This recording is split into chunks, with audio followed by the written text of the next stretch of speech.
ओम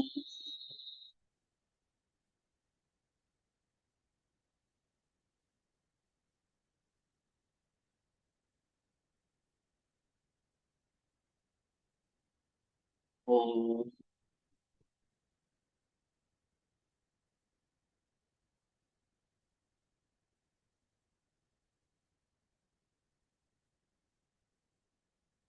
ओम। सहनावतु सहनौ भुनक्तु सह वीर्यङ्करवावहै तेजस्विनावधीतमस्तु मा विद्विषावहै। ओम शांति शांति शांति। हरि ओम श्री गुरुभ्यो नमः। हरि ओम। अथ गणपति अथर्वशीर्ष। ओम भद्रं कर्णेभिः शृणुयाम देवाः भद्रं पश्येमाक्षभिर्यजत्राः स्थिरैरङ्गैस्तुष्टुवागंसस्तनूभिः व्यशेम देवहितं यदायुः। स्वस्ति न इन्द्रो वृद्धश्रवाः स्वस्ति नः पूषा विश्ववेदाः स्वस्ति नस्तार्क्ष्यो अरिष्टनेमिः स्वस्ति नो बृहस्पतिर्दधातु। ओम शांति शांति शांति।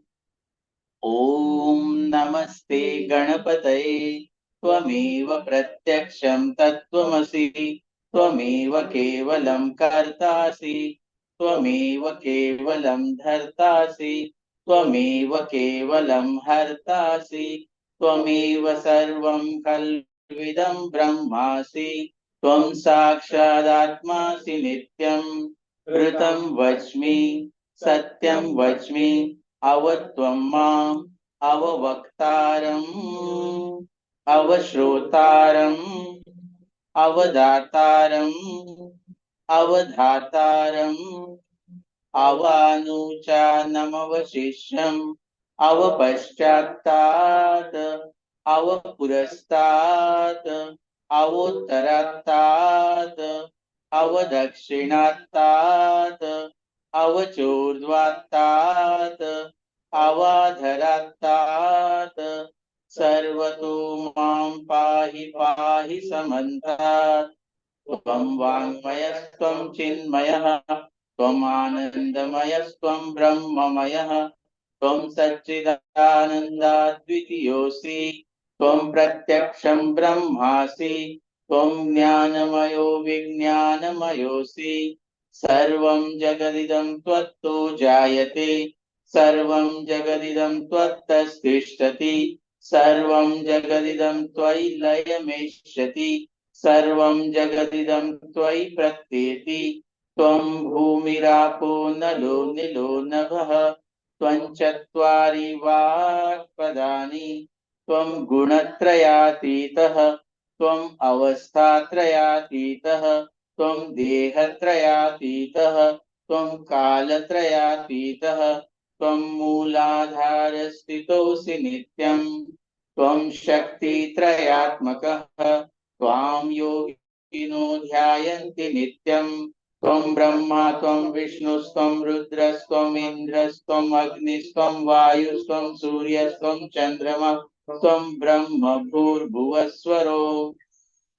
गणादीन् पूर्वमुच्चार्य वर्णादीन् तदनन्तरम् अनुस्वारः परतरः अर्धेन्दुलसितं तारेण रुद्धम् एतत्तव मनुस्वरूपं गकारः पूर्वरूपम् अकारो मध्यमरूपम् अनुस्वारश्चान्त्यरूपम् बिन्दुरुत्तररूपम् नादसन्धानं संहिता संधिः सैषा गणेश विद्या गणकऋषिः निःसृद्गायत्री छन्दः गणपतिर्देवता। ॐ गं गणपतये नमः। एकदन्ताय विद्महे वक्रतुण्डाय धीमहि तन्नो दन्तिः प्रचोदयात्। एकदन्तं चतुर्हस्तं पाशमङ्कुशधारिणं रदं च वरदं हस्तै बिभ्राणं मूषकध्वजं रक्तं लम्बोदरं शूर्पकर्णकं रक्तवाससं रक्तगन्धानुलिप्ताङ्गं रक्तपुष्पैः सुपूजितं भक्तानुकम्पिनं देवं जगत्कारणमच्युतम् आविर्भूतं च सृष्ट्यादौ प्रकृते पुरुषात् परम् एवं ध्यायति यो नित्यं स योगी योगिनां वरः। ॐ नमो व्रातपते नमो गणपते नमः प्रमथपते नमस्ते लंबोदराय एकदन्ताय विघ्ननाशिने शिवसुताय श्रीवरदमूर्तये नमः। ओम शांति शांति शांति। ओम अथ श्रीमद्भगवद्गीता ध्यानम्। ओम पार्थाय प्रतिबोधितां भगवता नारायणेन स्वयं व्यासेन ग्रथितां पुराणमुनिना मध्ये महाभारतम् अद्वैतामृतवर्षिणीं भगवतीम् अष्टादशाध्यायिनीम् अम्ब त्वामनुसन्दधामि वद्गीते भवद्वेषिणीम्। यं ब्रह्मा वरुणेन्द्ररुद्रमरुतः स्तुन्वन्ति दिव्यैस्तवैः वैदैः साङ्गपदक्रमोपनिषदैः गायन्ति यं सामगाः ध्यानावस्थिततद्गतेन मनसा पश्यन्ति यं योगिनः यस्यान्तं न विदुःसुरासुरगणाः देवाय तस्मै नमः देवाय तस्मै नमः। हरि ओम।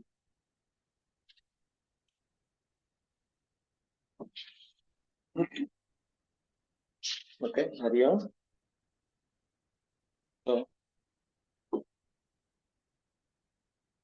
18th चैप्टर, लास्ट चैप्टर, और उसमें हमने देखा त्याग, सात्विक, राजसिक और तामसिक त्याग। तो कुछ चीजें छोड़नी हमेशा शुभ नहीं होती। दैट शोज दैट त्याग हमेशा शुभ होता है, ऐसा नहीं होता है। हाँ, वो हमारे लिए और अन्य के लिए अशुभ भी हो सकता है। तो इसीलिए देखेंगे तो सबसे सर्वोपरि क्या होता है? विवेक। क्योंकि विवेक पूर्वक अगर त्याग किया है तभी वो सात्विक वाला त्याग बने। और विवेक की परिभाषा मीन्स क्या सात्विक त्याग है, उसका लक्षण, तो that we have to check with our, जिसमें कर्म के प्रति आसक्ति न हो, फल के प्रति आसक्ति न हो, और नियत कर्मों को न छोड़े, उसको पकड़ के रहे। और नियत कर्म का अर्थ है हमारी ड्यूटी, है ना। रूटीन काम ऐसा नहीं कि घर रोज रोज जो काम करते हैं वो करते रहना, ऐसा ड्यूटी। और ड्यूटी क्या है वो हम जाने, ठीक है। जो हमको लगता है वो ड्यूटी, ऐसा भी नहीं। जो हमारी मति में फिट होता है वो सिर्फ ड्यूटी, ऐसा भी नहीं। तो हम जाने कि क्या है, व्हाट इज अवर ड्यूटी। और ड्यूटी के 3 अलग अलग एरिया है, और तीनों एरियाओं में हमारा कार्य होने चाहिए रिलेटिव जगत में। तो पहला एरिया है स्वयं के प्रति, ओके। दूसरा एरिया है फैमिली के प्रति, और तीसरा एरिया है समाज के। ये 3 एरिया है। फिर और आते हैं, चौथा एरिया आता है कि अलग अलग जीवों के, इस समाज के प्रति तो हम मनुष्य को भी देखते हैं, हर जीवों के प्रति भी हमारी ड्यूटी है। और पांचवा है हमारी संस्कृति के, ठीक है, हमारी संस्कृति के प्रति हमारी ड्यूटी, उसमें वो राष्ट्र सब उसमें आ गया, संस्कृति में ही आ गया।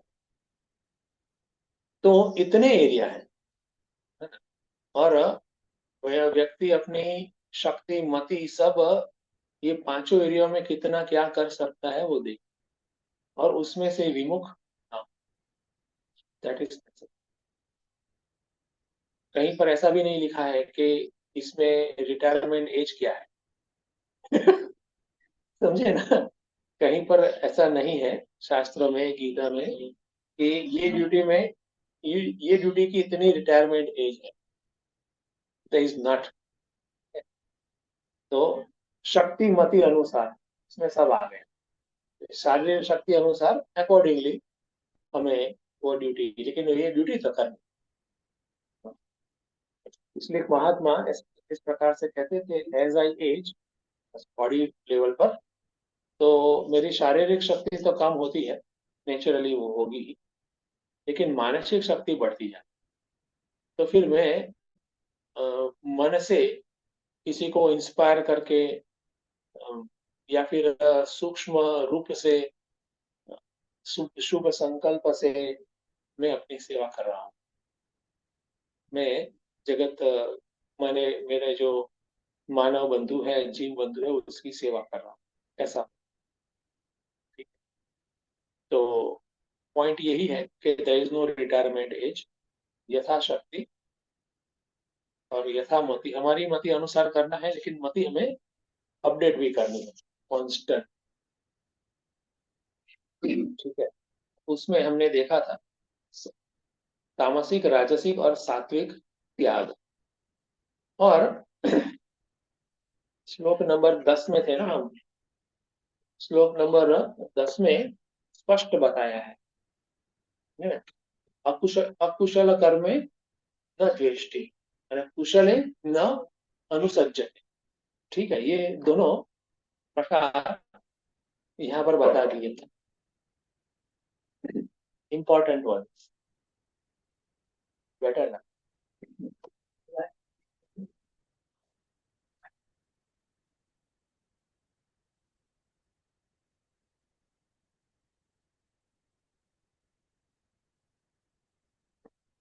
अभी अभी अनप्लेजेंट जो पसंद नहीं है उसको छोड़ता है, और जो पसंद है कार्य उसको वो पकड़ के रखता है। तो उसको टेक्निकली कौन सा शब्द यूज करेंगे, दूसरे शब्दों में संग, वो आसक्ति। तो जैसे अनप्लेजेंट है, पसंद नहीं है, उसको छोड़ता है, तो उसको दूसरे शब्दों में द्वेष हुआ, द्वेष। ठीक है, और जो पसंद है उसको पकड़ता है, वो राग हो गया। देखो, तो कुल मिलाकर हमें ये राग द्वेष से बचना है। भाष्यकार इस प्रकार से कहते भी है भाष्य में कि ultimately we have to work on our राग एंड द्वेष।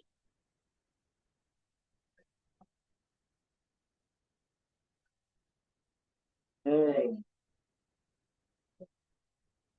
रजोगुण सम। तो ये एक बात है। तो यहाँ पर वही राग और द्वेष का एक ट्रांजैक्शनल एरिया में कैसा स्वरूप होता है, कैसा उसका आकार आता है, ये बता। और जो अनरिफाइंड माइंड है, मन है जो मैच्योर नहीं हुआ है, व्यक्ति ने स्वयं पर काम नहीं किया, वो 95% यही ऐसा करते हैं, राग और द्वेष। लोभ को एम्बिशन या अच्छी बात बताकर वो उसको प्रमोट भी करते हैं, और राग और द्वेष के मूलक ही अपना जीवन रहते हैं। तो वो सब साधक को सावधानी से अवॉइड करना चाहिए। तो उसको ही कहते हैं त्यागी, तो त्यागी डजंट मीन ऑलवेज कि जिसने अपना घर छोड़ा है, वो भी त्यागी ही है, नो डाउट। लेकिन जिसने इस प्रकार से कुशल और अकुशल, पसंदगी का और नापसंदगी का कर्म में उसने अपनी ड्यूटी को नहीं छोड़ा है, ड्यूटी को पकड़ के रखा है, वो त्यागी है। यहाँ पर बहुत ही बढ़िया डेफिनेशन। कुशल को जकड़ के पकड़ा और अकुशल को छोड़ दिया, वो नहीं, वो ऐसा नहीं करता है, ड्यूटी को पकड़ के रखा है, वो त्यागी है ना। वो दिखता नहीं है एक्शन के लेवल पर के जैसे उसे पूरा छोड़ दिया, नहीं, है ना। जैसे निज गृहात् तूर्णम विनिर्गम्यताम से कोई घर छोड़ता है संन्यास के लिए, वानप्रस्थ के लिए, वो एक लेवल, एक रीत है। यहाँ पर लगे रहता है, और जब वो लगे रहता है तो उसको बहुत ही कष्ट होता ही है, क्योंकि अंदर का हमारे कष्ट अंदर से ही आता है, बाहर जो संजोग होते हैं, निमित्त होते हैं। तो जो अंदर व्यक्ति के अंदर जो अलग अलग धारणाएं होती है, राग द्वेष होता है ना, वही उसको प्रेशर देता है कि भाई छोड़ो, यहाँ पर झंझट ज्यादा है, छोड़ो उसको। और ये काम मुझे अच्छा लगता है, तो उसको पकड़ के रखना है। बस अभी एक ही काम पकड़ के रखना है, हो सकता है वो राग, ड्यूटी बाउंड ना, तो वो सब हमें हमारी अंडरस्टैंडिंग के बेस पर ही आगे बढ़ना है। ठीक है, जो ऐसा करता है ट्रांजेक्शनली, तो क्या कहता है लाइन 2 में, सत्व समाविष्ट। देखो सत्व में वो आगे बढ़ता है, सत्व में रिफाइंड में आगे बढ़ता है। कर्म का एरिया बहुत ही फिसलन वाला है, याद रहे। हमें लगता है कि अभी मैं सेट हो गया हूँ इस प्रकार के कार्य में, मुझे यही करना है, बाकी तो ठीक है। और वो हो सकता है कि एज ए साधक हम सबके लिए हो सकता है कि वो सेवा का भी कार्य हो, लेकिन ये वाला, बाकी सब, बाकी तो स्वामी जी जिसको सौंपेंगे वो करेंगे, मेरे में मैं उसमें नहीं। मैं उसमें नहीं। तो वो भी अब रिफाइंड वे में कर्म आ सकती है। अगर ये कभी कैसे आ गए पता नहीं चलता है। पता नहीं चलता है, इसलिए बहुत सावधान रहना पड़ता है। हाँ, बुद्धिम तो सारथिम विद्धि, ऐसा नहीं होता है फिर वो केस में, बुद्धिम तो लॉयर विद्धि। है ना, वो लॉयर हो जाती है बुद्धि, और फिर नेचुरली हमारे पास काफी तर्क का खजाना, तो दो चार रख दिया बहुत हो गया है। सामने वाले को चुप कर सके इतने भी दो चार ही ना हो, है ना? कि वो शास्त्र में से, गीता में से ही उठाया कहीं पर, तो हो गया काम। ठीक है, तो वो ध्यान में रखना है। हम्म, तो इसलिए नियतम कर्म बहुत ही इंपॉर्टेंट है। और अभी आपने महाभारत में देखा होगा, तो हर कोई व्यक्ति एक चीज कॉन्स्टेंटली ढूंढता रहता है, वो क्या है कि मेरा कर्तव्य क्या है, इसमें मेरा क्या कर्तव्य है। कॉम्प्लेक्स सिचुएशन में अवश्य ढूंढना होता है, हर कोई सिचुएशन में व्हाट इज माय ड्यूटी, मेरा कर्तव्य क्या है, दूसरे शब्दों में मेरा धर्म क्या है। तो वहां पर तो लगे रहना होता है, हमारी मति बुद्धि को उसमें परोए रखना होता है, तभी जाकर हमें करतुम अकर्तुम बोध मिलेगा अच्छा। उसके अभाव में ही कार्य हमारा मैकेनिकल हो जाता है। तो सत्व समाविष्ट मेधावी छिन्न संशय, फिर उसको उसके जीवन में डाउट्स कम से कम जीरो तक भी हो सकता है। ओके, तो यहाँ तक किसी को कुछ इसमें कुछ कहना है या पूछना है? एनीबॉडी? क्लियर? हम બસ કઈ એપ્લાય કરવાનું છે બસ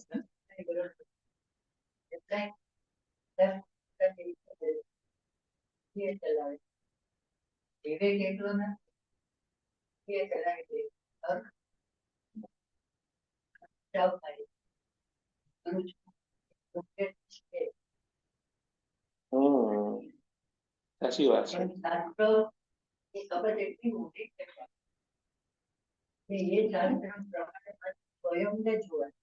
હમ હમ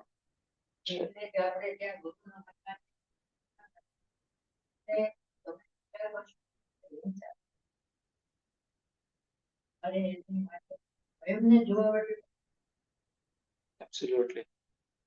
देखो, क्योंकि 3 चीज है ना. अगर स्वयं को अंदर हम देखते हैं कितना हम राइट है रॉन्ग है उसमें. एक तो आता है कि हमारा अंदर लॉयर बैठा वो जस्टिफाई कर. दूसरा है विवेक भी है ना? उसके बेस पर भी हम देखते हैं. लेकिन तीसरा इम्पोर्टेंट ये है, तीसरा भी वो इम्पोर्टेंट है कि अगर हम अज्ञान युक्त है. विवेक की भी एक लिमिट है, जागृति की एक लिमिट है. तो आवश्यक है कि अन्य जागा हुआ व्यक्ति गाइड करे. उसको गुरु कहते हैं. एकदम आवश्यक. लेकिन ये भी एक तथ्य है कि अभी का जो समष्टि का जो वातावरण है ना, वो जिसको कहते हैं कि स्वतंत्रता, इंडिपेंडेंस और नो सप्रेशन वगैरह. तो वहां पर एक साधक के लिए आवश्यक है एक फाइन ट्यून करना. अंदर एक अच्छा सा एक क्लैरिटी हो कि स्वतंत्रता और नो सप्रेशन, किसी के दबाव में आना, वो एक अलग अन्य चीज है. और मेरे ही विकास के लिए गुरु की अंडर की डिसिप्लिन में रहना, वो दूसरी चीज. अगर वो भेद नहीं है तो वी रिमेन कंफ्यूज. सिंसियर व्यक्ति भी कंफ्यूज होता है, कंफ्यूज रहता है. और कंफ्यूज रहेगा तो वो डिसिसिव वे आगे नहीं बढ़ेगा. फिर वो सोचेगा कि मैं मुझे फॉलो करना चाहिए नहीं करना चाहिए, क्या सही है. ऐसा भी होता है.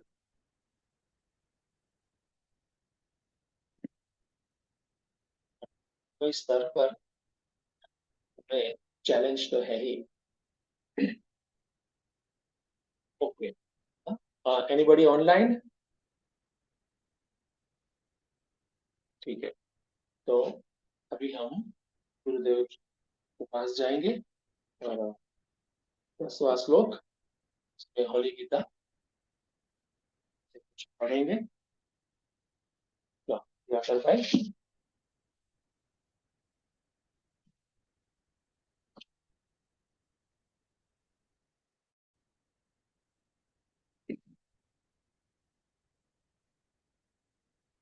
श्लोक का ट्रांसलेशन और पहला पैराग्राफ. जो पुरुष अकुशल अशुभ कर्म से द्वेष नहीं करता और कुशल शुभ कर्म में आसक्त नहीं होता, वह सत्वगुण से संपन्न पुरुष, संशय रहित, मेधावी, ज्ञानी और त्यागी है. आगे पढ़ता हूं. पूर्व श्लोक में भगवान श्री कृष्ण ने यह कहा था कि सात्विक पुरुष अपने नियत कर्मों को केवल कर्तव्य समझकर फलासक्ति को त्याग कर करता है. प्रथम दृष्टि में सामान्य पुरुष को त्याग का यह सिद्धांत असंभव ही प्रतीत होगा. संभवतः अर्जुन के मुख पर कुछ इसी प्रकार के आश्चर्य भाव को देखकर भगवान श्री कृष्ण इस श्लोक में सात्विक पुरुष का और अधिक स्पष्ट चित्रण करते हैं.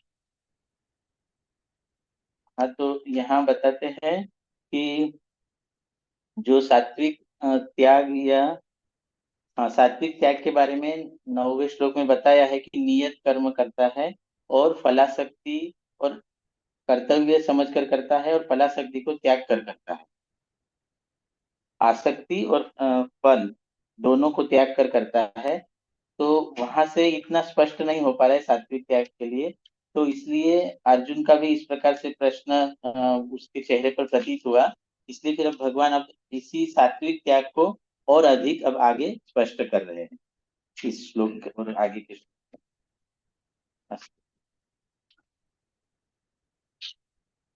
हाँ ओके। देखो यहाँ पर एक फिनोमिना भी हुई है कि महात्मा ऐसा भी करते हैं कि क्या हुआ होगा, है ना। जैसे व्यास भगवान जो है, जब गीता या महाभारत लिखते हैं, तो वो जो भी गीता के कैरेक्टर है, महाभारत के कैरेक्टर, उसके अंदर उसकी मनोभूमिका क्या है वो भी बताते हैं। सिर्फ एक्शन के लेवल पर नहीं कि उसने ये कहा, उसने सुना, उसने मना किया या हाँ किया, ऐसा नहीं है। तो सेम वे यहाँ पर गुरुदेव भी, हाँ, जो मनोभूमिका किस प्रकार की होगी, हुई होगी, हाँ, वो बताते हैं कि भगवान ने अर्जुन को कहा कि सात्विक त्यागी क्या है, कौन है। नियतम कर्म, जो नियत कर्म करता है, कर्तव्य कर्म अपनी ड्यूटी करता रहता है, वो सात्विक त्यागी।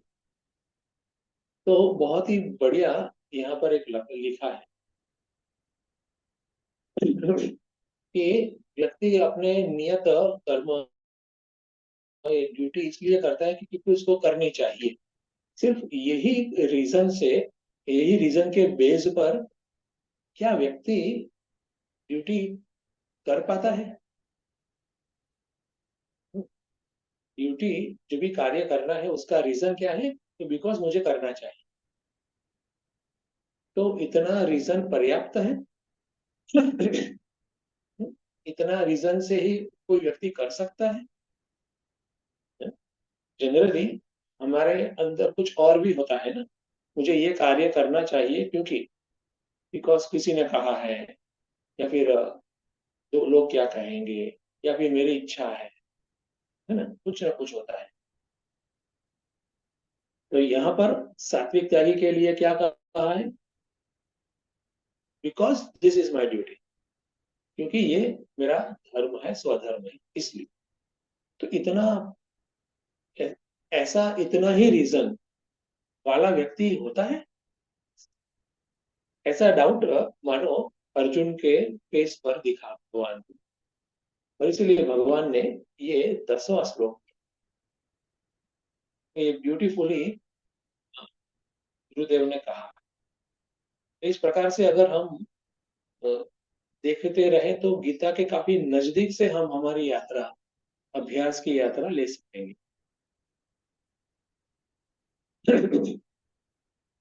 ठीक है, तो आगे बढ़ते हैं। नेक्स्ट पैराग्राफ, परेश भाई।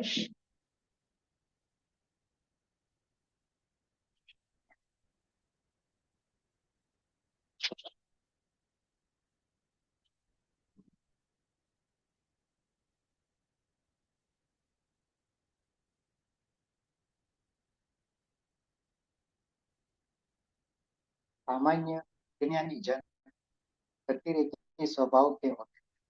वे जगत को यथार्थ रूप में कभी नहीं, जगत की वस्तुओं को वे अपने राग द्वेष से रंजित दृष्टि से देखते। तत्पश्चात वे अपनी प्रिय वस्तुओं को पाने का प्रयत्न करते हैं और अप्रिय को त्यागने के लिए परिश्रम करते हैं। इसके लिए वो शुभाशुभ कर्मों की चिंता नहीं, प्रिय वस्तु को प्राप्त कराने वाले कर्म में उस उनकी आसक्ति हो जाती और अन्य कर्म से द्वेष।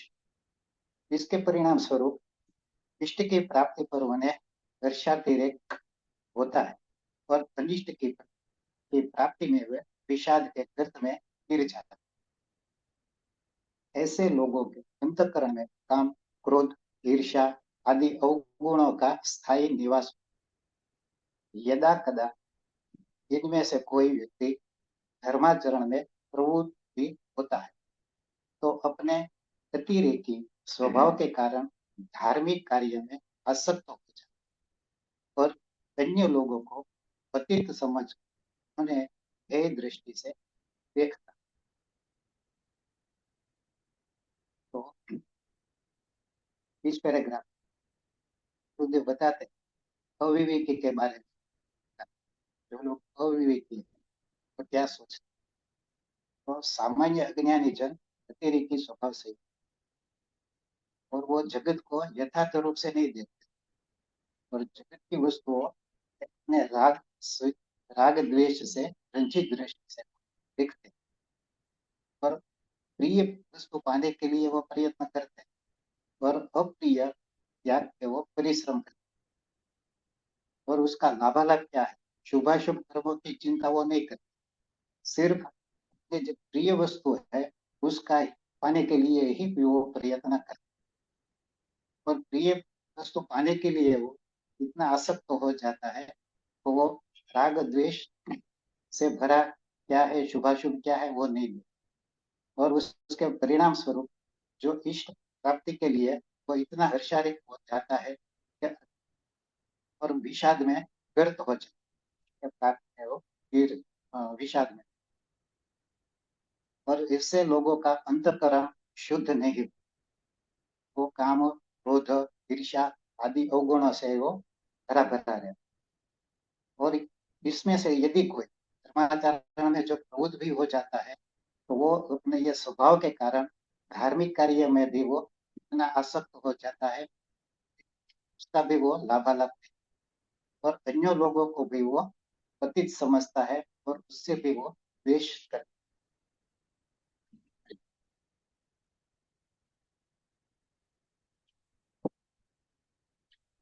सरस, हाँ? तो सामान्य व्यक्ति की कक्षा यहाँ पर बताई गई। कितने पैराग्राफ है भाई दर जी में? तो 4 ही। इसके बाद 4 है।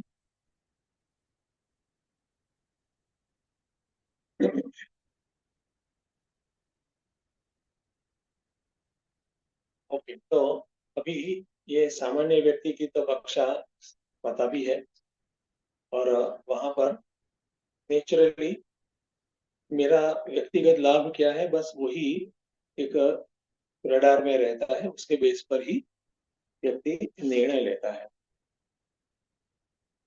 तो उल्टा कर देंगे, सामान्य व्यक्ति माने क्या?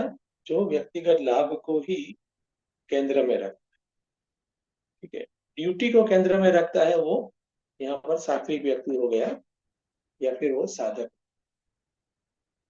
जो भगवान एंडोर्स कर रहे हैं, भगवान उसको कहते हैं कि इस प्रकार का व्यक्ति होना चाहिए, बनना चाहिए।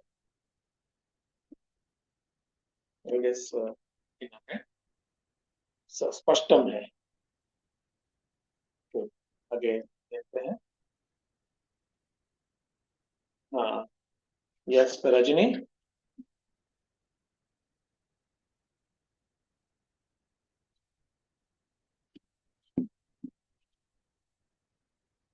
હરિઓમ સ્વામીજી સંભળાય છે? हाँ, હા, પડતી હું.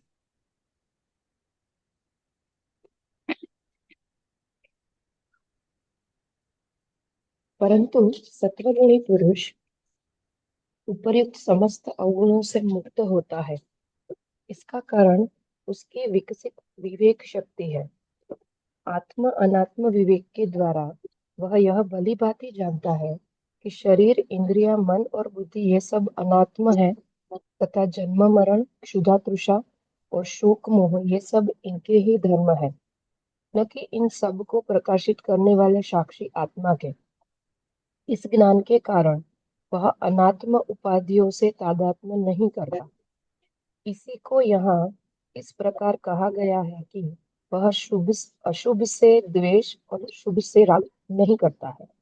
ऐसा पुरुष ही वास्तव में सुशिक्षित एवं सुसंस्कृत कहा जाता है। अन्य अविवेकी लोग तो पुष्प पर्ण के समान वायु की गति की दिशा के साथ इतस्ततः भटकते रहते हैं। विवेकी पुरुष अपने मन का साक्षी बनकर रहता है, जबकि अविवेकी लोग त्याग के अभाव में अपने मन की वृत्तियों के साथ तादात्म्य करके दुख भोगते रहते हैं।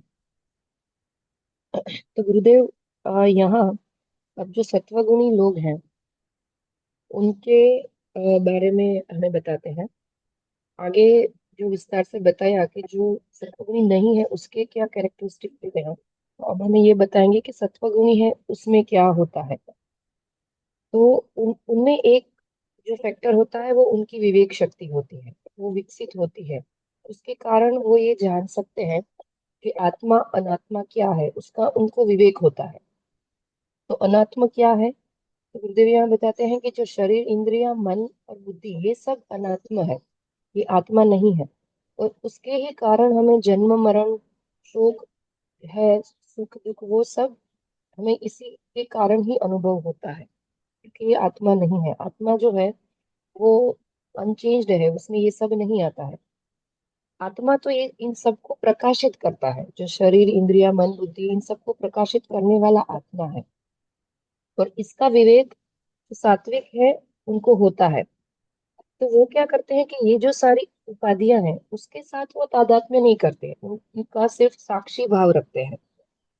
तो इसके कारण इनको अशुभ जो है, जो उसके साथ घटता है, उससे उनको द्वेष नहीं होता, चाहे वो लोग हो या परिस्थिति हो या कोई चीज हो।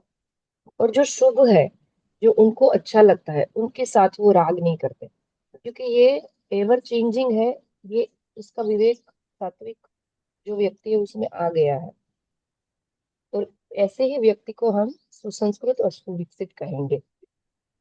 तो जो फिर गुरुदेव हमें ये सात्विक जो पुरुष है उसके लक्षण बताने के बाद, अब जो अविवेकी लोग हैं जिनमें विवेक नहीं है, वो क्या करते हैं कि वो तो अपने मन के साथ, जो मन के भाव है उनके साथ बह जाते हैं। और उसका उदाहरण दिया है कि शुष्क जो पर्ण है, वो वायु जब आता है तब इधर जाता है, फिर दूसरी गति से वायु आता है तो फिर दूसरी तरफ चला जाता है। तो इसी तरह हमारे मन की स्थिति भी ऐसी ही होती है कि एक भाव आया तो हम इस तरफ बह गए, दूसरा भाव आया तो हम दूसरी तरफ बह गए। तो अविवेकी लोग इस तरह सूक्ष्म की तरह इस इधर उधर भटकते रहते हैं। तो जो विवेकी पुरुष होता है वो इसका साक्षी बन के रहता है। वो देखता है कि ठीक है, मेरे मन में ये भाव आ रहा है, पर वो उनके साथ बह नहीं जाते, उसको वो सिर्फ साक्षी भाव से देखते हैं। और अविवेकी लोग जो होते हैं उसमें त्याग का भाव नहीं होता, इसलिए वो मन के साथ तादात्म्य करके दुख और सुख दोनों भोगते रहते हैं। हरिओम स्वामी जी, प्रणाम।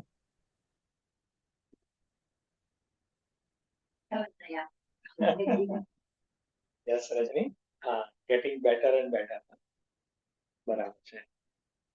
तो यस, ये अंडरस्टैंडिंग ही हमें हमारे रियल लाइफ में राइट डिसीजन लेने में हेल्प करती है। श्रेय और प्रेय हर कोई फल पल हमारे सामने,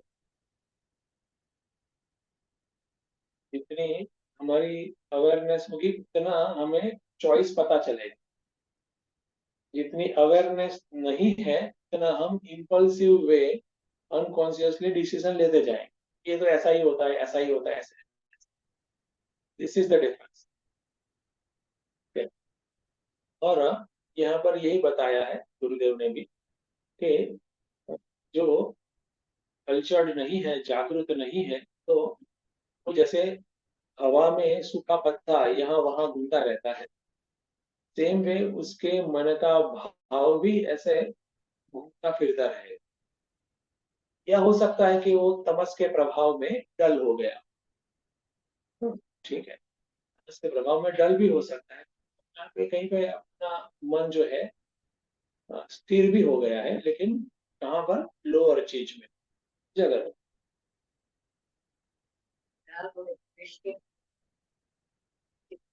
डिसीजन तो राग और देश के मैदान। और वो ऐसा जो जब होता है तो वो भी होगा कि कॉन्फिडेंस भी होगा उसमें, ये ऐसा ही होगा, ये सही है। सेकंड ओपिनियन की आवश्यकता ही नहीं, गुंजाइश ही नहीं। किसी को चेक करना या फिर रीथिंक करना, उसके ये सही, मैंने हर तरफ से देख लिया है, मुझे सही लगा। ठीक है, एक्चुअली होता है क्या, चले जो है वो चिपक जाते हैं, वो सज्जते अकुशले दृष्टि, यही बात। इसलिए आवश्यक है कि व्यक्ति कल्चर्ड हो, सुसंस्कृत।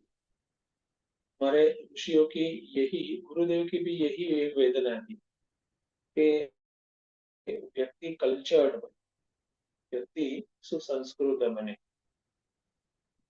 अभी समाज की बात करें तो व्यक्ति एजुकेटेड बनता जा रहा है, मैथ साइंस लैंग्वेज एरिया के वो एरिया में वो कंपेरेटिवली बढ़ता जा रहा है, लेकिन कल्चर का तो बहुत बड़ा क्वेश्चन है ना। तो एटलीस्ट हम वो लॉट में ना हो वो तो हम देखें। हम्म, और मैंने कहा था श्रेय और प्रेय चलते ही रहे, चलते हैं। तो यहाँ पर गुरुदेव का जो समुद्र में जो लहरें आती हैं, ऐसे लहरें आती ही रहती हैं। तो अंदर क्या होती है, इम्पल्स की लहरें।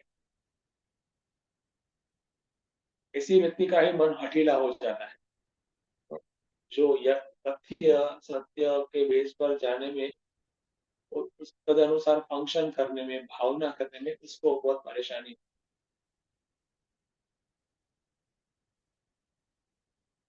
ओके, आगे बढ़ते हैं। देखो यहाँ पर कॉन्ट्रास्ट की बात है गुरुदेव करते हैं, वो ध्यान में रहे।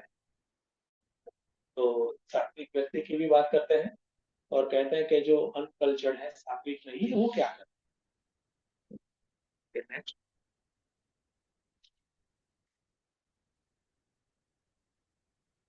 हरिओम स्वामी जी। अगला पैराग्राफ पढ़ने के पहले ये पैराग्राफ में जो सत्व गुण बताया है, जो विवेकी है, और साथ में आत्मा अनात्मा का विवेक, इसे भी स्पष्ट किया है। नित्य अनित्य का विवेक और आत्मा अनात्मा का विवेक। तो वो सत्व गुणी ज्ञानी भी है, नहीं? हाँ, इस प्रकार से बात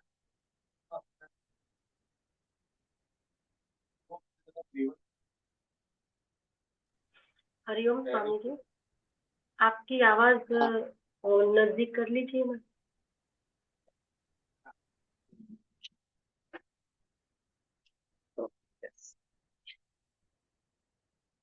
हाँ, तो जब वहां पर यहाँ पर ऐसा कहा है कि आत्मा अनात्मा का जो विवेक किया है, वो ज्ञानी ही हो ऐसा नहीं होता है, ठीक है।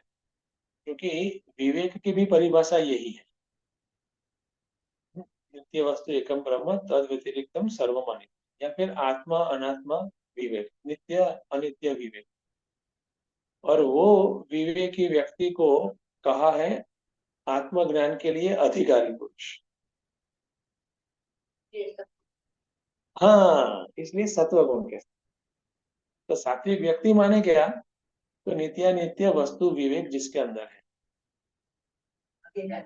आगे जाना बाकी है। अभी ये लेवल पर ऐसा देखें, ज्ञानी के लिए भी ये कह सकते हैं, लेकिन अभी कॉन्टेक्स्ट पूरा चल रहा है साधक का, सात्विक व्यक्ति का, जीव का।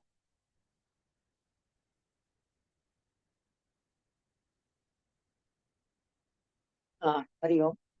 किसी भी वस्तु के यथार्थ स्वरूप को समझने तथा मिथ्या का त्याग करने के लिए अपने नित्य और पूर्ण स्वरूप का बोध आवश्यक है। वस्तुओं को समझने तथा युक्ति युक्त विचार करने की बुद्धि की इस क्षमता को मेधा शक्ति। केवल इतना ही नहीं, वरन प्राप्त ज्ञान को धारण एवं आवश्यकता अनुसार स्मरण करने की क्षमता भी मेधावी। इस शक्ति से संपन्न पुरुष मेधावी कहा जाता है। ऐसे मेधावी पुरुष को निम्नलिखित तत्वों का स्पष्टतः ज्ञान होता है।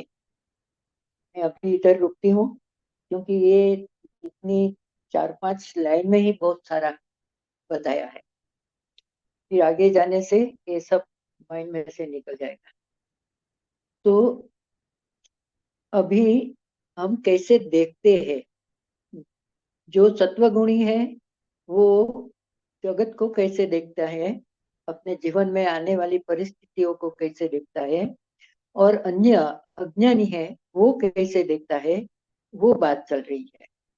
तो इसको विशेष समझाने के लिए मिथ्या क्या है और यथार्थ क्या है वो भी समझना जरूरी है। क्योंकि हम मिथ्या और यथार्थ को नहीं समझेंगे तो संभवित है कि मिथ्या की ओर जाने लगे। तो ये बात समझने के लिए ये मेधा शक्ति की बात है कि किसी भी वस्तु और परिस्थितियां की युक्ति युक्त, इसलिए यथा योग्य क्या सही है क्या सही नहीं है वो जानने की हमारी जो शक्ति बुद्धि में है वो बुद्धि की मेधा शक्ति। तो मेधा शक्ति वो बताती है कि मिथ्या क्या है, जो श्रेय है या हमारे लिए और अन्य के लिए भी जो उचित है वो बताने वाली हमारी बुद्धि की ही शक्ति है। मगर ये शक्ति सब में पूरी हो भी या न भी हो ऐसा है, तो उसको भी कल्टीवेट करना पड़ता है। बुद्धि की इस क्षमता मेधा शक्ति क्या उचित शास्त्र के मुताबिक क्या अनुचित, उसके साथ आवश्यकता अनुसार स्मरण करने की क्षमता भी मेधा है। आवश्यकता अनुसार स्मरण, इसलिए हम कह सकते हैं कि हमने जो सुना है शास्त्र में क्या क्या बताया गया है, किसको सही बताया है उसका स्मरण करना, और दूसरा हमारे अनुभव में क्या आया है उसको भी हम स्मरण कर सकते हैं। कि उस जो स्मरण करने की हमारी शक्ति है वो भी मेधा शक्ति, आवश्यकता अनुसार में स्मरण ही मदद रूप हो सकता है। क्योंकि जीवन में अनुभव तो आते जाते हैं, साथ में हमारा श्रवण या हमारा अभ्यास भी चलता रहता है। तो उसका स्मरण करके जब हम सही क्या है योग्य क्या है मिथ्या यानी कि भ्रामक क्या है हमें अच्छा लगता है मगर ये वास्तव में अच्छा नहीं है, ऐसी जो हमारी समझ शक्ति है वो डर मेधा बताया है। और इसी शक्ति के संपन्न पुरुष को मेधावी कहते हैं। ये मेधावी शब्द श्लोक में आया है, इसलिए मेधावी का विवरण भी गुरुदेव ने इधर बताया है कि मेधावी का मतलब क्या होता है। जो इतनी बुद्धि क्षमता को धारण करता है कि वो वास्तव में सत्य क्या है वो समझ सकता है। विवेक शक्ति उसमें इतनी है कि अभी वो उसे धारण करके निर्णय ले सकता है, अप्लाई भी कर सकता है, वो मेधावी। अब अगर बताते हैं मेधावी पुरुष को निम्नलिखित तत्वों का स्पष्टतः ज्ञान होता है।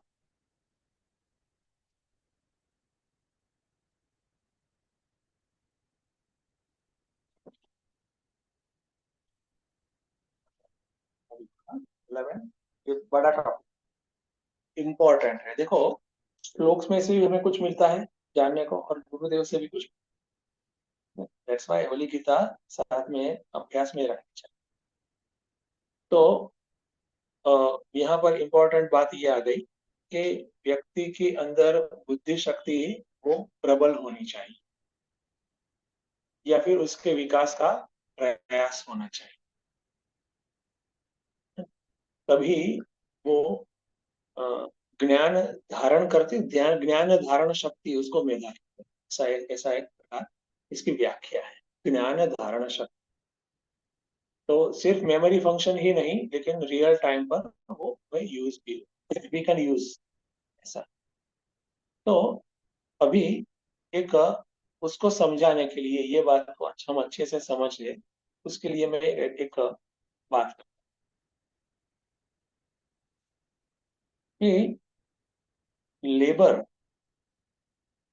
लेबर मजदूर और इंजीनियर, ठीक है, ये दोनों में अंतर क्या है? दोनों एक ही जगह पर काम,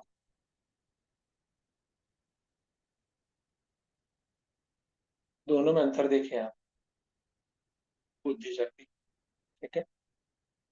हमें यहाँ पर ऐसा नहीं रखना है कि लेबर पढ़ा लिखा नहीं है, वो पढ़ा लिखा है, ऐसा नहीं है ना।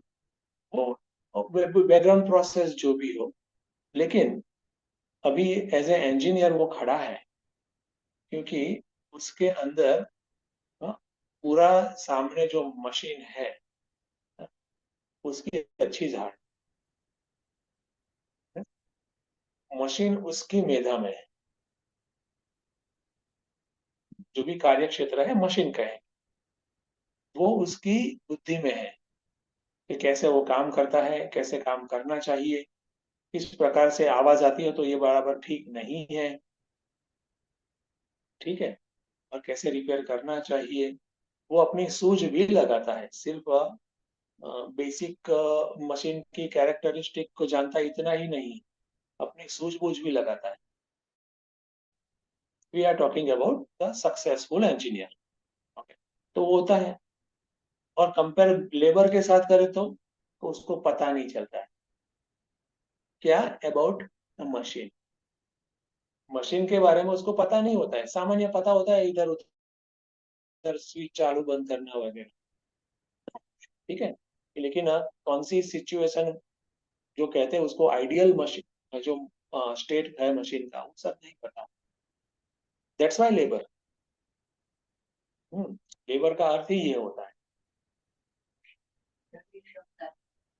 बौद्धिक क्षमता नहीं, तो अपनी शारीरिक क्षमता लगाएगा जो। तो डिफरेंस ये हो गया बड़ा वाला। अभी एक क्लियर है मेरे ख्याल से। तो एक महात्मा भी ऐसा ही कहते हैं कि be like a engineer, not like a labour, है ना। योग के एरिया में लेबर मत बनो, लेबर से काम नहीं, मोटी बुद्धि से काम नहीं, सूक्ष्म बुद्धि उपनिषद, ये एक हो, ठीक है। तो डिफरेंस ये दोनों में है। दोनों के सामने मशीन है, लेबर के सामने भी मशीन है, वो भी काम करता है उसके ऊपर ही, हर रोज वहां पर 8 घंटे आता है, इंजीनियर भी 8 घंटे, फिर भी दोनों में अंतर ये है कि एक समझता है, दूसरा नहीं समझता है, या फिर यदवा तदवा समझता है, कुछ तो पता चलता है लेकिन उससे काम नहीं बने, ध्यान नहीं। एक ये बात। अभी दूसरा मैं सोसाइटी के एंगल से ही एग्जांपल दूं, ठीक है। और वो है एक शब्द रख देता हूँ, नेपोटिज्म, जिसमें ऐसा आता है कि मैं श्रेष्ठ हूँ और तू ऑर्डिनरी, और मैं हमेशा के लिए श्रेष्ठ हूँ, तू हमेशा लेके के लिए ऑर्डिनरी। तो क्या जो लेबर है वो नेपोटिज्म का विक्टिम है? क्या लेबर नेपोटिज्म का विक्टिम है? तो हकीकत ऐसा है कि ऐसा नहीं है। एक लेबर भी वो इंजीनियर बन सकता है, एक एक मजदूर भी अगर आगे जाता है, उसको सूझबूझ लगाता है, तो धीरे धीरे करके वो सुपरवाइजर बनता है। सुपरवाइजर बनकर वो एक्चुअली इंजीनियर की कक्षा का भी काम करता है। हमने देखा है, हर कोई क्षेत्र में देखा है। और मुझे भी ब्राइट एग्जांपल याद आ रहा है, एक प्यून, लेडी प्यून थी एसबीआई में, वो जनरल मैनेजर बन गई, जनरल मैनेजर सभी राज्यों की।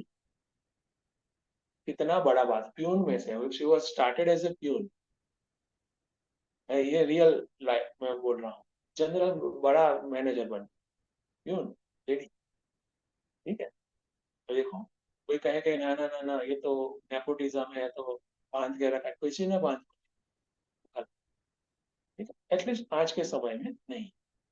और सेम वे यहाँ पर जो बात करते हैं कि मैं अपने आप को ही बांध कर रखता हूँ कि मैं तो लेबर ही हूँ, मुझे तो नहीं पता चलेगा, मुझे तो इतना पता चलता है ना। इंजीनियर बन सकते हैं, कोई भी बन सकता है, हम ही अपने आप को बांध, इफ जो भी हमारी स्थिति है कि इससे आगे तो अभी मिल सकते नहीं, अगले जन्म में देखना, कुछ कुछ भी जो भी हमारा है। कोई तो ऐसा बोलते कि 4-5 जन्म के बाद, देखिए सीधा कुदा दिया, इतना सारा वो अपने आप को डाउन फील कर, ठीक है। तो ये हमेशा ध्यान। अभी तीसरी बात बता दें, ठीक है। यहाँ पर बात हुई है विवेक, ठीक है, और विवेक अनुसार ही जिस प्रकार से वो मेधा है। कोई ऐसा भी कहे, अभी साधक की बात करें, दूसरा एंगल मैं क्रिस क्रॉस कर रहा हूँ, ठीक है, कि जिससे ये बात हमारे अंदर बहुत स्पष्ट हो जाए, गहराई में। एक दूसरा एंगल कि यहाँ तो मेधा की, बुद्धि की बात की है ना? विवेक, याद रखना, ट्राई करना, एनालिसिस करना। कोई कहता है कि मैं तो मुझे तो ये बड़ा कष्ट, मेरे अनुकूल तो भक्ति है, तो ग्रेट है, ठीक है, भक्ति भी ग्रेट। लेकिन वो भी याद रहे कि भक्ति जैसे विवेक में आगे बढ़ते हैं, हमारे विवेक ज्ञान प्रक्रिया में आगे बढ़ते हैं ना, वैसे वैसे हमें ज्यादा पता चलता है। सेम वे भक्ति में भी जैसे जैसे आगे बढ़ेंगे ज्यादा पता चलेगा। हम्म, वो तथ्य है हकीकत। जैसे हम विचार प्रक्रिया में आगे बढ़ते हैं तो हम कहते हैं कि हमें लकीर का फकीर नहीं बनना, हमें समझना। सेम वे जैसे भक्ति में आगे बढ़ते हैं तो भगवान हमें क्या कहते हैं वो बात हमारे अंदर कोई भी, या फिर कम से कम अवरोध के साथ बैठ जाती है, और अंदर जो बैठी हुई बात होती है तद अनुसार हमारी भावनाएं, हमारे विचार होते हैं। देखें आप, दिवाकर भाई छे वसो कई श्लोक छे वो कसम। हाँ बोलो। सततयुक्तानां तेषां सततयुक्तानां भजतां प्रीतिपूर्वकं ददामि बुद्धियोगं तं येन मामुपयान्ति ते।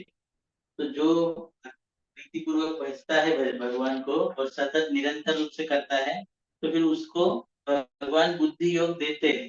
देखो, तो भक्ति से फिर वो ज्ञान प्राप्त हो जाता है, उसको हाँ आगे बढ़ता है। आगे बढ़ते हैं। देखो भजताम प्रीति पूर्वक।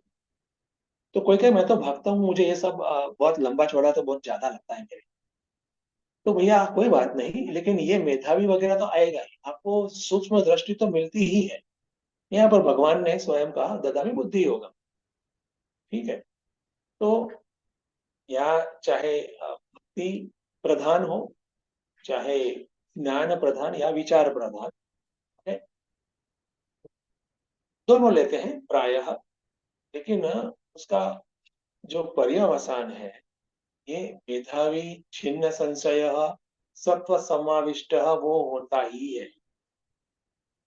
मैं भक्त हूं इसलिए तो भगवान सब जाने, मेरी बुद्धि तो एकदम स्विच ऑफ है, नो है नो। ठीक है, वो भी हमें हमें तो सावधानी रखे। ठीक है, तो दो बड़ी बात की। पहले तो गुरुदेव ने ही बड़ी बात की कि किस प्रकार से मेधावी माने क्या, वो होना ही चाहिए। फिर हम नेपोटिज्म का भोग नहीं है, गलत है, वी आर नॉट विक्टिम्स। हमें जो भी हमारी कक्षा है, हमें लगता है कि ये लेबर वाला हमारा अंदर मामला है, पुरुषार्थ करके इंजीनियर बन सकते हैं, और बनना ही चाहिए।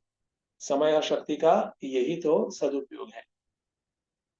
और अगर हम भक्ति के एंगल से हम अपने आप को देखते हैं, तभी भी जो हमारे भगवान है, प्रिय है, वो जो कहते हैं वो बात अंदर बैठ जाए, उसमें विरोध कम से कम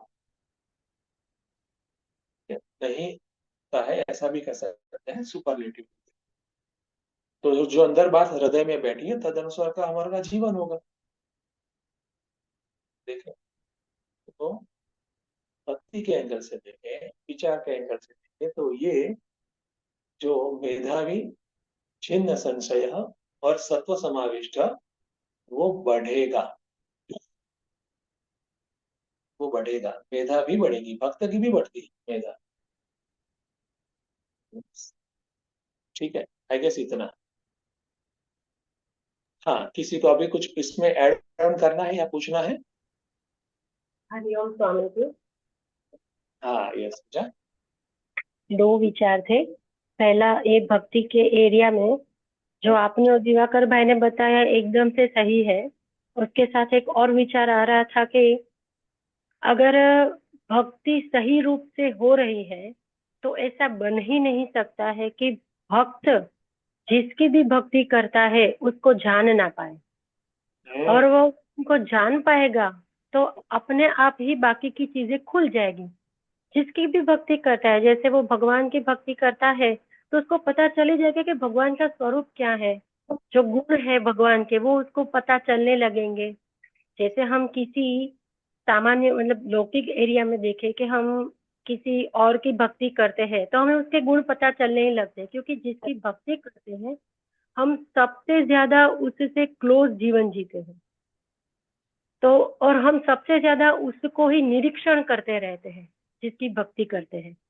तो उनके गुण हमें पता ना चले, वो क्या सोचते हैं, वो क्या चाहते हैं, वो किस प्रकार से जीवन जीते, ये पता ना चले, ऐसा बन ही नहीं सकता अगर सच्ची भक्ति कर रहे हैं सही रूप से। तो एक ये विचार था भक्ति के एरिया में। बढ़िया। और जी स्वामी जी, और दूसरा विचार था कि जो मेधा और मेधावी के बारे में बात कर रहे हैं हम, उसमें सत्व समाविष्ट और मेधा का एक डायरेक्ट कनेक्शन है। मैं इसके बारे में थोड़ा सोच रही थी कि मेधा शक्ति, सत्व अगर बढ़ता है तभी मेधा शक्ति उसकी बढ़ेगी। जैसे अगर रजस मन में है तो विक्षेप बना रहेगा तो कोई भी चीज समझनी है वो क्लियरली समझ ही नहीं पाएंगे। क्लियरली समझ नहीं पाएंगे तो नेचुरली उसकी धारणा बन ही नहीं पाएगी। मैं एक उदाहरण का प्रयास करती हूँ कि जैसे किसी बर्तन में पानी है, वही मान लीजिए हमारा मन है, तो अगर वो विक्षेपित है, अगर वो हिलता रहता है तो सूर्य का प्रतिबिंब उसमें हिलता डुलता जाएगा। अभी सूर्य ले ले या कोई भी चीज ले ले, उसका प्रतिबिंब हिलता डुलता रहेगा तो कौन सा प्रतिबिंब है वो जानना मुश्किल हो जाएगा, उसकी धारणा ही नहीं बनेगी। जब हम दोबारा याद करने का प्रयास करेंगे तो हमें बर्तन याद आएगा, पानी याद आएगा, पर एक्जेक्टली कौन सा प्रतिबिंब था किस चीज का वो धारणा में नहीं आ सकती, वो स्मृति में नहीं आएगा क्योंकि उसकी धारण शक्ति नहीं बनी वहां पे। तो ऐसे ही अगर वो पानी स्थिर है तो वो प्रतिबिंब एकदम अच्छे से बनेगा। अच्छे से बन गया तो फिर दोबारा जब भी हम याद करने का प्रयास करेंगे तुरंत याद आ जाएगा कि हाँ वो सूर्य का प्रतिबिंब था, वो किसी पक्षी का प्रतिबिंब था, जो भी जिसका भी प्रतिबिंब था। तो मेधा शक्ति का सीधा तत्व के साथ कनेक्शन है, क्योंकि तत्व होगा तो विक्षेप नहीं होगा। तत्व में जब व्यक्ति का मन रहेगा तो वो विक्षेपित नहीं होगा, वो स्थिर होगा। तो उस वक्त उसको जो जो भी समझना है, जो भी लेना है, वहां उसका कंसंट्रेशन एंड फोकस बन पाएगा। तो धारणा उसी समय बन जाएगी, फिर वो स्मृति से उसको याद कर पाएगा। अस्तु स्वामी जी। बढ़िया, वेरी गुड। हाँ, दोनों पॉइंट परफेक्ट है। अगर तो भक्ति हम करते हैं तो उसकी भी टेस्ट होनी चाहिए। इस प्रकार से जो हमारे इष्ट है, श्रद्धेय है, उसके गुण हम में आते हैं, उसको हम अच्छे से जानते हैं। और भक्ति का मतलब ही है हमारे जो इष्ट है उसके अनुकूल बनना। हाँ, अल्टीमेटली एक हो जाते हैं। और जब जैसे जैसे आगे बढ़ते हैं वैसे एक ही तरफ जाते हैं, हम उसके अनुकूल रहते हैं। ठीक है, भक्ति में ये बहुत ही इम्पोर्टेंट, शरणागति का मतलब ही ये है कि मेरा कुछ नहीं, अन्य, बस आपका जो है वो मेरा। यहाँ तक कि अभी भक्ति का है तो आप बोले दिन तो दिन। तो ये एक। और दूसरा जो पॉइंट है ये भी एकदम परफेक्ट है। सत्व है तो ही मेधा होगा। विक्षेप से आक्रांत मन नहीं होता। ठीक, विक्षेप इसलिए विक्षेप न हो इसके लिए शुरुआत में या फिर कुछ समय के लिए हम अपने आप को कॉर्डन करके रखते हैं ना, हम अपने आप को एक परिस्थिति विशेष में रखते हैं जहां पर विक्षेप कम हो। लेकिन वो हाँ, ऐसे क्लास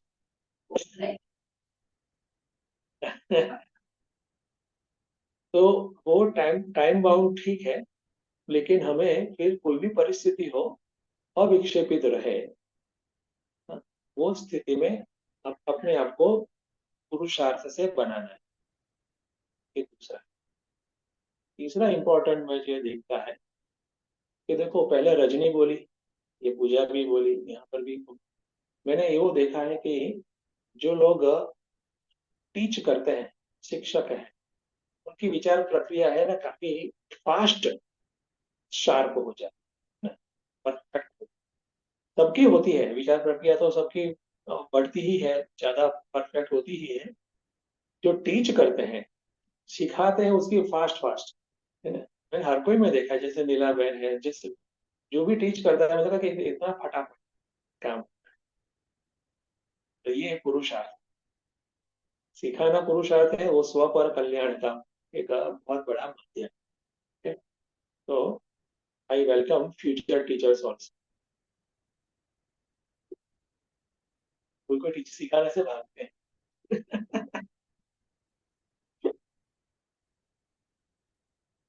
आई गेस इतना। अभी ये जो 4 पॉइंट है वो ले सकते हैं, लेकिन टाइम इसमें यहाँ तक आ गया है। 3-4 मिनट बाकी है, तो नया पॉइंट नहीं छेड़ते हैं। इससे कुछ अगर कोई है करंट में किसी को कुछ कहना है तो पहले वो देखिए। स्वामी जी, हाँ, यस पूजा। वहां पे कोई बता रहा है, वहां पे कोई 10 बता रहा है, तो उसके बाद में मैं बोलूँ। नहीं, यू टेल, यहाँ पर अनाउंसमेंट है, तो there will be announcement afterwards. Announcement ले लेते हैं, टाइम कम है। You tell few things, that's okay. ठीक है स्वामी जी, एक विचार ऊपर के पैराग्राफ में भी चल रहा था कि जो गुरुदेव ने बताया कि अन्य अविवेकी लोग तो शुष्क पर्ण के समान वायु की गति और दिशा के साथ इतः ततः भटकते रहते हैं। तो अभी अभी ऐसा ही एक पॉइंट हमने फाउंडेशन वेदांत कोर्स में पढ़ा, तो उसके साथ थोड़ा कनेक्शन मुझे दिख रहा है। जहाँ से वहां पे बात चल रही थी कुछ अलग उदाहरण से कि नदी का प्रवाह और मन, यहाँ पे बात चल रही है वायु का प्रवाह और मन। तो नदी के प्रवाह में भी ऐसा हम देखते हैं कि जब फ्लो आता है, जैसे यहाँ पे मैंने बात की ना, जब मन में कोई भाव आता है, रजनी ने बताया कि जब कोई भाव आता है तो उस दिशा में मन चला जाता है। जैसे पवन की जो दिशा होती है उस दिशा में शुष्क पत्ता चला जाता है। तो नदी में भी जब पानी का बढ़ाव बढ़ता है तो ऑलरेडी पहले से जो ढांचे पड़े हुए ना, उसी दिशा में पानी चला जाता है। या तो वो एक ही दिशा में या 3-4 दिशा में, जितने भी पहले से ढांचे पड़े हुए हैं उसी में वो पानी चला जाएगा।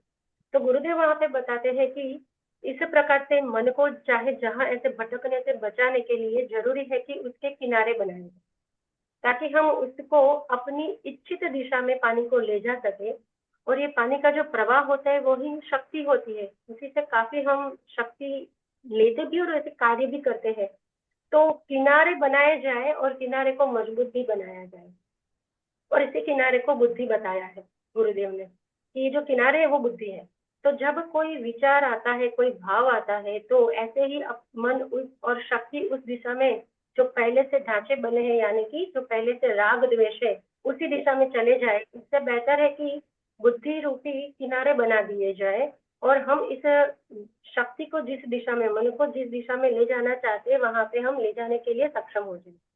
और फिर गुरुदेव ने बताया कि ये जो किनारे है बुद्धि रूपी, उसको शास्त्र के अभ्यास से ज्यादा दृढ़ बनाना चाहिए, ज्यादा से ज्यादा मजबूत बनाए।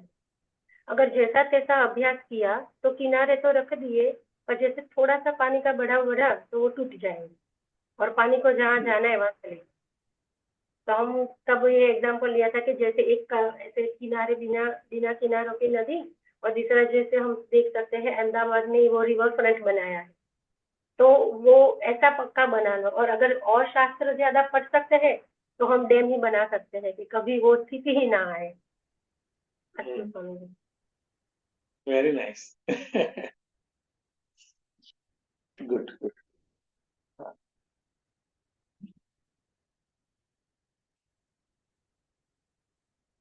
हरिओम। सब साधक मित्रों के लिए मैं बता रही हूँ कि अभी जनवरी 2025 शुरू हो गया है और हर साल इसी महीने से हम लोग चिन्मय परिवार को भेंट देते हैं। चिन्मय परिवार आप सब जानते हैं कि जो अनुदान आता है उसी से हमारी सब एक्टिविटीज चलती रहती है। और अभी तक आप लोगों ने अच्छे से ये एक्टिविटी को चलाया है और अच्छी तरह अभी भी काम चल रहा है। मगर ये जो बात है कि हम हर साल पहले महीने से कुछ अनुदान देते हैं, तो उसकी थोड़ी स्पेशल बात है। ये क्या है कि परिवार के साथ हम जुड़ जाते हैं, हम कंफर्म कर देते हैं कि हम सब एक साथ हैं। तो ये कंफर्मेशन के रूप में हम जनवरी में ही मिशन को वैसे 550 रुपीज एनुअल बेस पर रखा है, वो देते हैं। मैंने गिना तो साल का ये जनवरी दिसंबर का तो 365 दिन होते हैं, तो रोज का 2 रुपया भी नहीं हुआ, 2 से कम हुआ। तो अगर आप चाहे तो कम से कम 2 रुपया के हिसाब से भी आपका अनुदान दे दो, भेंट दे दो, और आप चिन्मय परिवार में अच्छे से हमारे साथ लग जाओ, ऐसा हो सकता है। इसका मतलब ये भी हुआ कि परिवार के जो सदस्य है उसको सारी बात बताई जाएगी, क्या हो रहा है, क्या होने वाला है, कैसे हुआ, क्या हुआ, ये सभ्यों को हम बताते। और पहले से भी जो प्रवृत्ति आने वाली है उसका भी मालूम हो जाता है, उसका भी विवरण हम दे देते हैं। तो वो भी मालूम है कि अभी अगले महीने में क्या होने वाला है। हम अपना टाइम टेबल उसी मुताबिक रखते हैं, सुबह शाम का भी ख्याल रखते हैं। तो ये बात भी सबको मालूम हो जाती है। कैसे मालूम हो जाती है? तो एक मिशन का ब्रॉडकास्ट ग्रुप बनता है और ये ब्रॉडकास्ट ग्रुप में आप शामिल हो जाते हैं। तो उसी से हमेशा आपको मैसेज मिलता रहता है, आप उसी हिसाब से आगे चलते हो। और दूसरा, चिन्मय ज्योत मैगजीन भी आपको मिलेगा। चिन्मय ज्योत मैगजीन में पिछले जो कार्यक्रम हुए हैं उसका डिटेलिंग बताया जाता है। हमारे जो स्वाध्याय चलते हैं वो स्वाध्याय में भी क्या सीखा, कितने श्लोक हुए, हम कहाँ तक है, वो भी डिटेलिंग बताया जाता है। तो बहुत सारे स्वाध्याय कोर्स चलते हैं और हम सब में जुड़े नहीं होते हैं, फिर भी चिन्मय ज्योत के माध्यम से हमें ये सब पता चलता है और अच्छी तरह से उसमें क्या होता है वो सीख पाते। तो ये बहुत बड़ा बेनिफिट चिन्मय ज्योत से भी मिलता है। और चिन्मय ज्योत में भी आगे के आने वाले प्रोग्राम भी मेंशन किए होते हैं, तो वो आपके हाथ में आएगा, तो आप इसी के हिसाब से भी अपना टाइम डिसाइड कर सकते। और यदि आपको भी कुछ सुझाव देना है, सजेशन देना है, तो वो भी हो सकता है। तो ये सब बातें मैं इसलिए याद करवा रही हूँ आपको कि एनुअल बेस पे आप ये काम कर सकते हो। और इसकी झंझट में आपको निकलना है तो आप लाइफ मेंबर भी बन जाओ, तो आपको हर साल ये झंझट में नहीं आना है। और मैं भी खुश होंगी कि मेरे नए सभ्य बनते रहेंगे, लाइफ टाइम में आ जाएंगे। और ये बूस्ट सभी एक्टिविटी को मिलता है। जब आप मिशन के साथ जुट जाते हो तो ये मिशन के लिए भी बहुत बड़ा सहयोग माना जाता है, ये अप्रिशिएट होता है। तो मैं सबको ये के लिए अपील करती हूँ और जल्दी से जल्द आपका ये काम जरूर संपन्न कीजिए। हरिओम। ठीक है। हरिओम स्वामी जी। हाँ हाँ, हरिओम। Yes teacher. हाँ, एक और विचार ऐड ऑन करना था नीलाबेन ने जो बताया उसमें ओके। कि सारी बातें नीलाबेन ने बहुत अच्छे से हमारे सामने स्पष्ट रख दी है, पर ये भी होता है कि मिशन में अलग अलग प्रवृत्तियां चलती रहती है और जिस प्रवृत्ति में ज्यादा इंटरेस्ट है, जिसके साथ भाव जुड़ा होता है, उस एरिया में तो डोनेशन वो तभी भी दे देते हैं। जैसे गायत्री हवन आया तो गायत्री हवन में कुछ डोनेशन कर दिया, जैसे कोई पूजा हुई तो पूजा में कर दिया, ज्ञान यज्ञ हुआ तो ज्ञान यज्ञ में कर दिया। पर ये सारी चीजों का जो एक स्थायी आधार है वो आश्रम है। अगर आश्रम है तो सब हो पाएगा। तो आश्रम के मेंटेनेंस के लिए और उसको बढ़ाने के लिए, उसको बेटर बनाने के लिए, जिससे हम और ज्यादा लाभ ले सके, उसके लिए ये जो अनुदान दिया जाता है साल के शुरुआत में, वो बहुत ही मायने रखता है, क्योंकि इसी फंड से फिर आश्रम मेंटेन होगा। तो इसको भी ध्यान में रख के नीलाबेन ने तो बहुत ही छोटा सा रकम के लिए एक विचार सुझाव रखा है। मैं तो अवश्य ऐसा कहूंगी कि 2 रुपए आज के जमाने में कुछ भी नहीं है। हम दिन में ऐसे ही कितने 10-12-100 रुपए ऐसे ही उड़ा देते हैं। तो हम प्रयास करें कि मिनिमम तो 2 रुपए रखें, पर जितना भी हमसे हो पाए, आर्थिक शक्ति और भाव दोनों को मिला के जितना मैक्सिमम हम डेली का तो माप मिला के जो हम वार्षिक दे सके वो हम दे दें। हरिओम। परफेक्ट है। यस। तो मेंटेनेंस का एरिया बड़ा है। मेंटेनेंस का एरिया बड़ा है, अभी कंस्ट्रक्शन भी चालू ही है। स्पेस उसकी स्लो है इंटीरियर का, तो कॉस्ट तो है ना, और ये फ्यूचर जनरेशन्स के लिए है, तो बहुत बड़ी चीज है। तो उसमें उदारता आवश्यक है आप सबकी, और उसमें आप ये दान का जो साधना है या आध्यात्मिक एक पुण्य है, वो भी उसका भी लाभ एक्सटर्नली मिशन को। ठीक है, आरती करेंगे।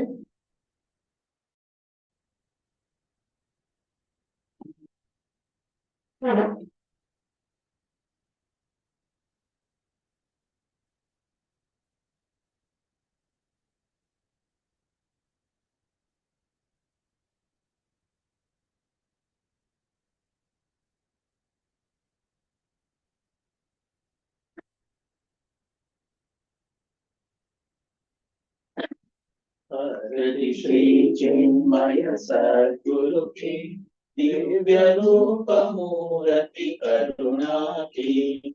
आरती सद्गुरु की, चरणों में उनके शांति समाये, शरणागत की भ्रांति मिटाए, पाप ताप संताप हरण की। आरती श्री चिन्मय सद्गुरु की, आरती सद्गुरु की। वेद उपनिषद गीता को गाया, धर्म सनातन सिर से जगाया। शुद्ध नीति प्रीति शंकर की, आरती श्री चिन्मय सद्गुरु की, आरती सद्गुरु की। सिद्ध वाणी की तपोभूमि में, नित्य विराजे गुरु हमारे। भक्त हृदय आनंद स्रोत की, आरती श्री चिन्मय सद्गुरु की, आरती सद्गुरु की, आरती सद्गुरु की। ओम न तत्र सूर्यो भाति न चंद्र तारकम्, नेमा विद्युतो भान्ति कुतोऽयमग्निः। तमेव भान्तमनुभाति सर्वं, तस्य भासा सर्वमिदं विभाति। श्री सद्गुरुनाथ महाराज की जय।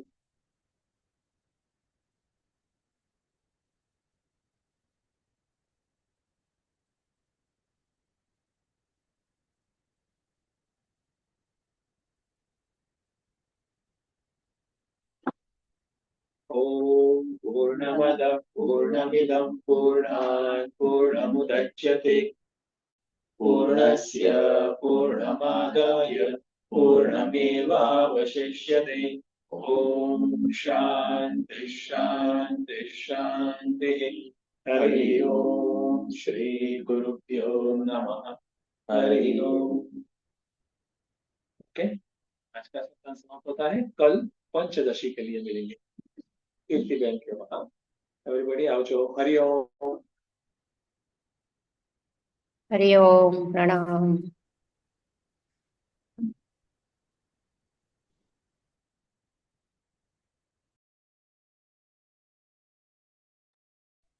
हरिओम स्वामी जी।